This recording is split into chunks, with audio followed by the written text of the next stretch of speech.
আজকের ভিডিওতে আলোচনা করা হবে ভারতীয় সুরক্ষা নিরাপত্তা বিভাগের ডিআরডিওর বড় উপলব্ধি নিয়ে। আজকের দিনে দাঁড়িয়ে বর্তমান যুগে যুদ্ধ সামগ্রী উন্নত হলেও অল্প খরচে তৈরি আধুনিক ড্রোন যেভাবে যুদ্ধক্ষেত্রে অনেকটা পরিবর্তন নিয়ে এসেছে তার কয়েকটা উদাহরণ দিয়েও যদি বলি তাহলে দেখা যাবে যে রাশিয়া এবং ইউক্রেনের যুদ্ধে ইউক্রেন যেভাবে রাশিয়ার উপর ড্রোনের মাধ্যমে আঘাত করেছিল, 10 লক্ষ টাকার একটা ড্রোন মারতে গিয়ে রাশিয়ার প্রায় কোটি টাকার মিসাইল চালাতে হয়েছিল, কিন্তু বাস্তবে আসল ক্ষতিটা কার হয়েছিল সেটা আবার ঘুরে ফিরে রাশিয়ারই। পরবর্তী সময়ে রাশিয়া, তুর্কি এবং ইরানের কাছ থেকে ড্রোন নিয়ে তাদের যুদ্ধ চালাতে সক্ষম হয়েছে। সেম একই অবস্থায় ইসরায়েল এবং হামাস যুদ্ধেও লক্ষ্য করা যায় যে ড্রোনের সাহায্যে শত্রু স্থানকে একুরেট ভাবে আঘাত করা। সবকিছু মিলিয়ে বলা যায় যে যুদ্ধক্ষেত্রে এই যে ড্রোন, আধুনিক যুগের ড্রোনের ব্যবহার এবং ভবিষ্যতে এর উজ্জ্বল ভবিষ্যৎ লক্ষ্য করা যায়। এবার যদি আসে মেন বিষয়ে যে ড্রোন যুদ্ধক্ষেত্রে কতটা ঘাতক হয়েছে, সেই বিষয়ে সবার চিন্তা ভাবনা তো ছিলই, এবং সবাই এটাই ভাবছিল যে এই ড্রোনকে কোনো কিছু উপায় আটকানোর চেষ্টা করা লাগবে। সর্বশেষ অবস্থায় একটাই উপায় বেরিয়ে আসে যে সবচেয়ে কম খরচায়, যেটা হচ্ছে লেজার গাইডেড হাতিয়ার, যা শুধুমাত্র লক্ষ্য বস্তুতে চিহ্ন করলেই কাজ হয়ে যাবে। আলাদাভাবে কোনো রকম বম, গোলা, বারুদ চালার কোনো রকম প্রয়োজন নেই, যেটা ইতিমধ্যে ভারতের defence research development organisation DRDO তৈরি করেও ফেলেছে।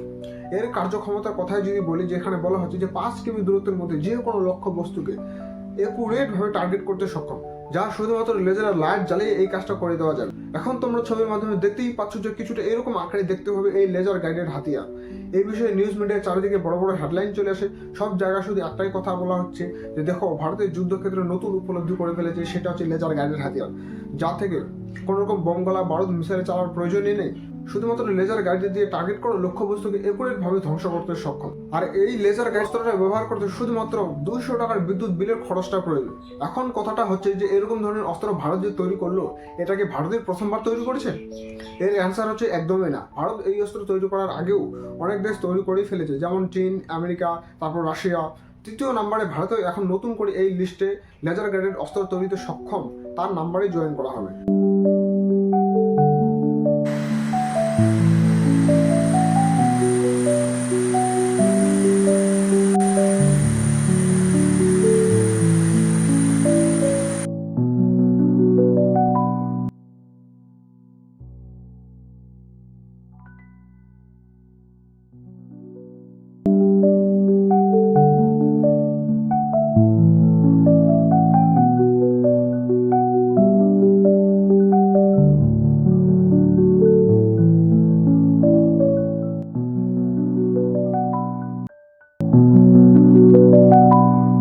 ডিআরডিওর তরফ থেকে দেওয়া এই ভিডিওটার মাধ্যমে তোমরা দেখতেই পাচ্ছ যে লেজার গাইডেড অস্ত্র কতটা ঘাতক, এবং ডিআরডিওর কাছে যতগুলো ল্যাবরেটরি আছে ছোট ছোট, তাদের মধ্যে এলআরডিই, আইআরডিই, ডিএলআরএল এই সবাই মিলে এই লেজার গাইডেড অস্ত্রটা তৈরি করছে।